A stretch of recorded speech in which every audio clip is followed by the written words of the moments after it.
Hello class, welcome back बच्चों। लो प्यारे बच्चों, स्टार्ट करते हैं नया लेक्चर। बेटा हमने ना 5 न्यूमेरिकल्स कर लिए थे, आज बचे हुए 5 और करने हैं। बेटा पहले 6th न्यूमेरिकल नहीं कर रहे, वो कल जैसा ही है जहाँ एपी एमपी और टीपी की बात थी। वो तो खैर लेवल थोड़ा सा डाउन हो जाएगा। मैं अभी 7th 8th 9th 10th की पहले बात करूंगा, फिर 6th में आपसे करा दूंगा। बेटा 7th न्यूमेरिकल से ना बातें थोड़ी सी प्रैक्टिकल हैं और हमारे लॉ वेरिएबल प्रोपोर्शन पर बेस्ड हैं। खैर करते हैं। बेटा पढ़ते हैं एक बार 7th एग्जाम्पल। एक क्वेश्चन मुझे करने देना कंप्लीटली, बाकी में मैं मौका दूंगा आपको एक एक बार। बेटा कहता है identify the different output levels which mark the three phases of the operation of law variable proportion from the following table। बेटा मुझे डिफरेंट आउटपुट्स दिए गए हैं, डिफरेंट यूनिट दी गई हैं प्रोडक्शन की। मुझे कहता है तीनों फेजेस आइडेंटिफाई कर दो टीपी के हिसाब से। ठीक है जी। तो मुझे 3 फेजेस आइडेंटिफाई करनी है। वेरिएबल फैक्टर है 0 to 5। वेरिएबल फैक्टर गिवन है 0 to 5 और बेटा टीपी गिवन है।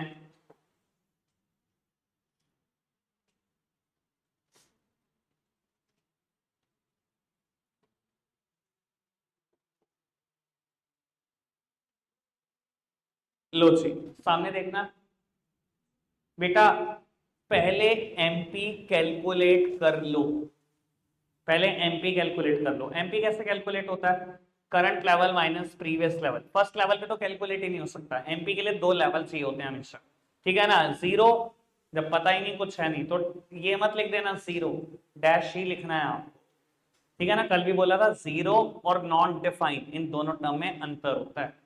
बाबू 8 minus zero is 8, this is 12, then 8, then 0, then -8। आराम से सुनना, अलग अलग फेजेस आइडेंटिफाई करनी है ना मुझे। बाबू पहली फेज में TP increasing at the increasing rate, यही होता था। टीपी इंक्रीज होता था इंक्रीजिंग रेट पर। पहले बढ़ा 8 से, फिर बढ़ा 12 से, इंक्रीजिंग रेट पर बढ़ रहा है, फिर बढ़ा 8 से, ये इंक्रीजिंग रेट है सर। यानी कि पहली फेज यहीं खत्म होगी। पहले बढ़ा 8 से, फिर बढ़ा 12 से, TP increasing at the increasing rate. ठीक है जी सर। उसके बाद सर दूसरी फेज तब तक होती है जब तक टीपी मैक्सिमम होता है, जब तक ये जीरो ना होने पाए। ठीक है जी। जब एमपी जीरो होता है तब टीपी मैक्सिमम होता है, यहीं पर दूसरी फेज खत्म होती है। और तीसरी फेज में क्या होता है? TP start falling. देखो यहां तक गिरा नहीं है टीपी भाई, 20 के बाद 28 हो गया, 28 के बाद 28 हो गया, गिरा तो नहीं ना। जब तक टीपी गिरा नहीं दूसरी फेज चल रही है। लेकिन जैसे ही टीपी गिरा या एमपी हुआ नेगेटिव, ये तीसरी फेज है। तीनों अलग अलग फेजेस आइडेंटिफाई होगी। Increasing return two factor, decreasing return two factor, negative return two factor, तीनों फेजेस हैं। ठीक है जी, समझ में आती है बात? कोई दिक्कत कोई परेशानी तो नहीं? पहली फेज की पहचान क्या है? TP increasing at the increasing rate. MP की तरफ नजर घुमा लो, जब तक ये बढ़ता जाएगा तब तक इंक्रीजिंग रिटर्न टू फैक्टर है। ठीक है जी। दूसरी फेज, जब तक एमपी नेगेटिव ना हो समझ लेना दूसरी फेज चल रही है।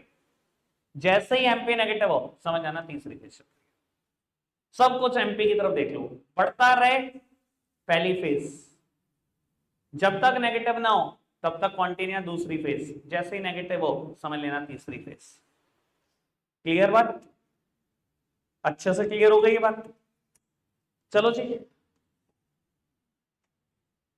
बेटा, 3 न्यूमेरिकल और हैं सेम, जिसमें आपको फेजेस आइडेंटिफाई करनी है।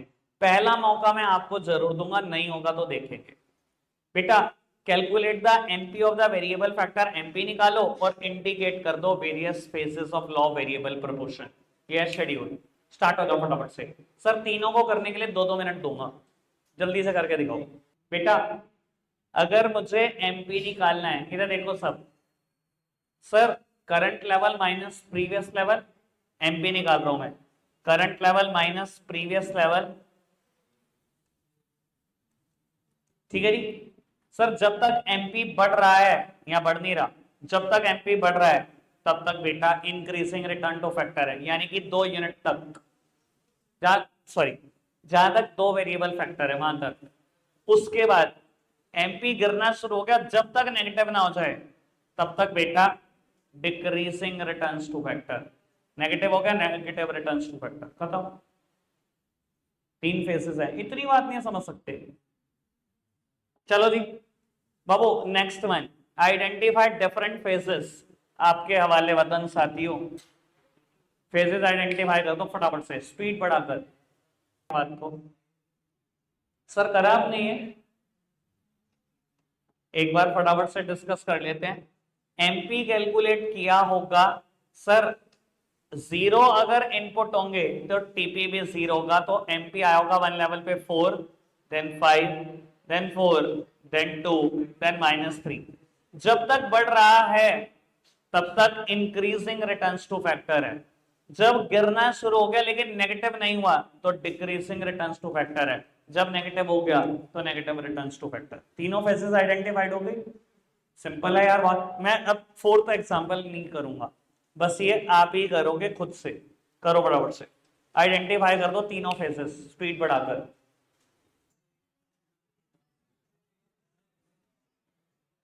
चलो जी बेटा, एग्जाम्पल नंबर 6 करेंगे। ये कल वाले कंसेप्ट पर बेस्ड है।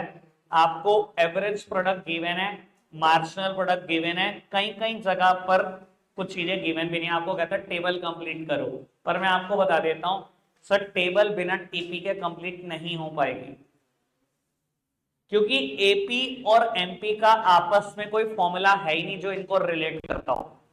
एपी का फॉर्मूला टीपी के सेंस में है, टीपी का फॉर्मूला एपी के सेंस में है। सेम वे एमपी का फॉर्मूला टीपी के सेंस में है, टीपी का फॉर्मूला एमपी के सेंस में है, पर एपी और एमपी का आपस में कोई भी फॉर्मूला नहीं है जो रिलेटेड हो। इसी वजह से बता रहा हूं टीपी साथ में एडिशनली कैलकुलेट करना, तब ये टेबल पूरी होगी। ट्राई कर लो, 2 मिनट है, हो गया ठीक, नहीं तो मैं करा।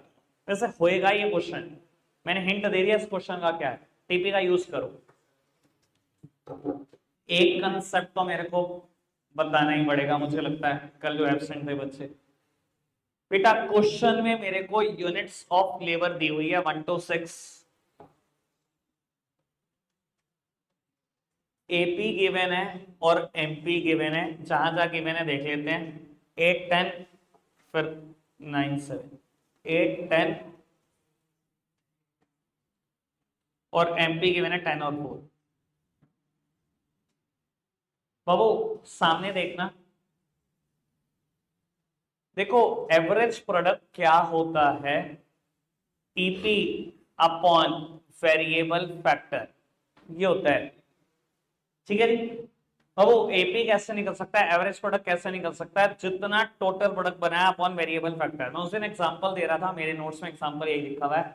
10 लेबर ने मिलकर 60 यूनिट बनाई, सामने देखो जी, 10 लेबर ने मिलकर 60 यूनिट बनाई। अगर मैं कहूं एक ने कितने बनाई, तो आप क्या करोगे, 60 यूनिट्स बनाई अपॉन 10 लेबर, यानी कि एक ने कितने बनाई। ये एवरेज निकाला आपने, कैसे निकाला, total product divided by variable factor, labour variable factor, यही तो किया। अगर टीपी निकालना हो तो ऐसे तो निकालोगे, AP cross multiplication multiplied by variable factor. ठीक है, कोई दिक्कत तो नहीं। अब आपको मैं टीपी निकाल रहा हूं, 10 multiplied by this, 10 multiplied by this, कोई दिक्कत तो नहीं। टीपी कैलकुलेट कर लिया मैंने एपी से, जिस जगह पर रह गया उसकी भी मुझे कोई टेंशन नहीं, क्योंकि बेटा टीपी का एक फॉर्मूला ये भी होता है सिग्मा एमपी। एमपी को टोटल करते चले जाओ भाई। मेरे पास यहां टीपी है, अगर मुझे इस लेवल पर चाहिए टीपी तो मैं क्या करूं, एमपी जोड़ दो इसमें।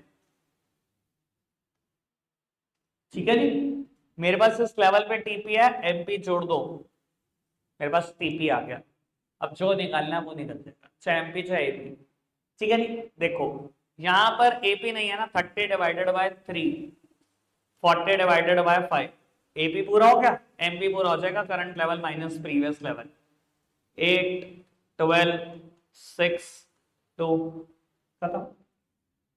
मैंने हिंट दे दिया था ऑलरेडी, क्लियर है। रखते हैं आज के लिए इतना ही है प्यारे बच्चों, बाय बाय।